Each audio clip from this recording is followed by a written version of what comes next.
Bonjour chers frères et sœurs de l'église de l'île Jésus. Aujourd'hui nous sommes le mardi 8 décembre 2020 et il s'agit de la capsule numéro 6 dans le cadre de nos méditations quotidiennes durant la période de l'Avent.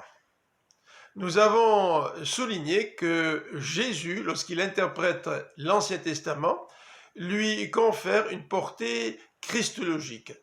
En parlant avec ses deux disciples sur le chemin d'Emmaüs, Jésus leur enseigne à partir de l'Ancien Testament tout ce qui le concerne.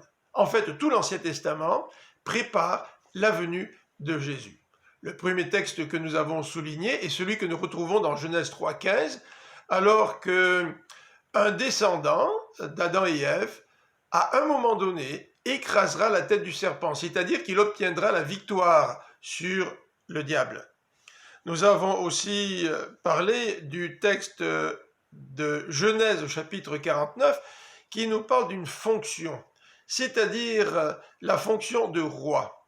De la tribu de Juda va venir quelqu'un à qui tous les peuples rendront obéissance. Ce n'est pas simplement les rois dans l'Ancien Testament qui préfigurent la venue du roi par excellence, mais les prophètes aussi annoncent la venue du prophète par excellence, c'est-à-dire Jésus-Christ. Et nous avons lu ce texte de Deutéronome 18 qui est cité dans Acte 3, alors que Pierre vient d'opérer une guérison, il vient de guérir un paralytique, fait référence à ce texte dans Deutéronome chapitre 18, verset 18. Une troisième fonction qui annonce la venue de Jésus, c'est celle de la prêtrise. D'ailleurs, il ne s'agit pas simplement que de la fonction de prêtre, mais aussi de tous les sacrifices dans l'Ancien Testament. C'est ce que nous dit l'Épître aux Hébreux, chapitre 7, verset 20. En outre, tout cela ne s'est pas fait sans serment de Dieu.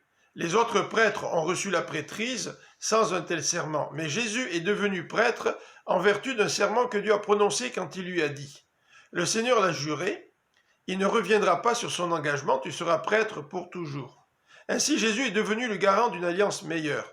De plus, de nombreux prêtres se sont succédés parce que la mort les empêchait d'exercer leur fonction à perpétuité.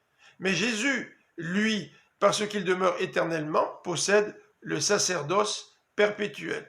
Voilà pourquoi il est en mesure de sauver parfaitement ceux qui s'approchent de Dieu par lui, puisqu'il est toujours vivant pour intercéder en leur faveur auprès de Dieu.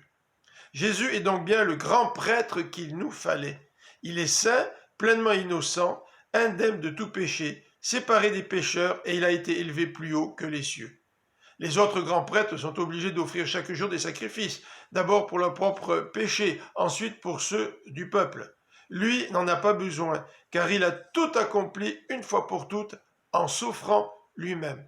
Les grands prêtres institués par la loi sont des hommes marqués par leur faiblesse, mais celui que Dieu a établi grand prêtre par un serment solennel, prononcé après la promulgation de la loi, est son propre Fils, et il a été rendu parfait pour toujours.